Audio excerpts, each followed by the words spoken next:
माननीय मुख्यमंत्री डॉक्टर हेमंत बिश्व शर्मा डांगरिया और आमार हेल्थ मिनिस्टार अशोक सिंघल डांगरिया नेतृत्वत 126टा समष्टिते ये मेगा हेल्थ कैम्पर व्यवस्था करा और आज आमार बिजनीतो ये मेगा हेल्थ कैम्पर व्यवस्था करा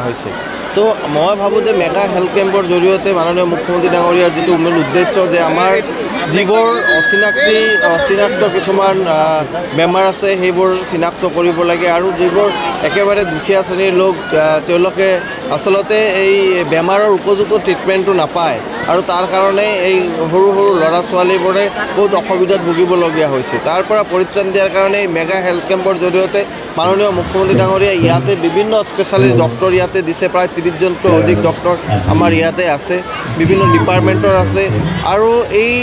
यार परा प्राय আজি आमार टार्गेट आछे 5000 पेशेंटक चोৱা चिता करार कारणे तार पिছত जिসকলৰ ट्रिटमेंट इते हब पारे हब और जिসকলৰ ट्रिटमेंट इते নহয় तेतिया ताको माननीय मुख्यमंत्री डांगरिया रेफार करार एक व्यवस्था करिছে विभिन्न मेडिकल कलेजबोरत यदि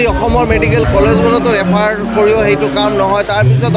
बाहिरतो तार सुव्यवस्था करिছে और गोटेइखिनि बिनामूलीयाभावे मुख्यमंत्री डांगरिया व्यवस्था करिছে मैं भावो जे आमार अर्थनैतिकभावे जिসকল दुर्बल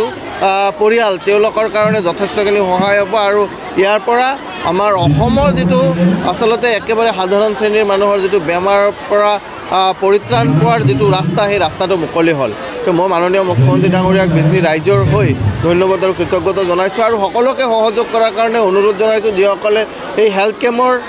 सुविधा लबले आइছে सकलोৱে যাতে सहयोग करे आमार डॉक्टरबोरे यथेष्ट सहाय करि আছে आमार विभिन्न भलेन्टियार्स इते आछे मैं भावो जे खूब धुनियाকৈ এই ব্যৱস্থাটো ইতিমধ্যে ডিপাৰ্টমেণ্টৰ ফালৰ পৰা কৰিছে আৰু খুব ধুনিয়াকৈ সমাপন কৰিব পাৰিব